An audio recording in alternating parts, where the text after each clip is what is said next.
أهلا وسهلا بكم أعزائنا المشاهدين في قناتكم عنكبوت للمعلومات. ما تنساوش تخلونا جيم في الفيديو اشتراك للقناة، هكا بنوافيكم بكل ما هو جديد إن شاء الله. الجزائر تبهر بحفل عالمي على جميع المقاييس، حمل عدة رسائل أهمها الافتخار بالهوية الوطنية وإبراز ثقافتنا دون تفرقة من التوارق إلى القبائل.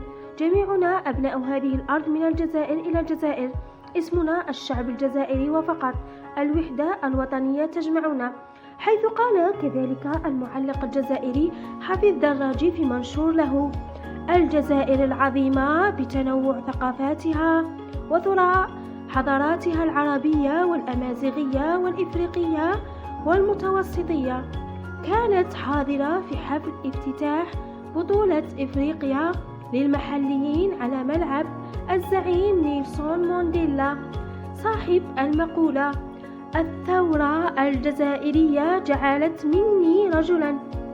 الحفل كان جميلا على بساطته، على غرار جمال الجزائر وبساطة شعبها العظيم حفظه الله.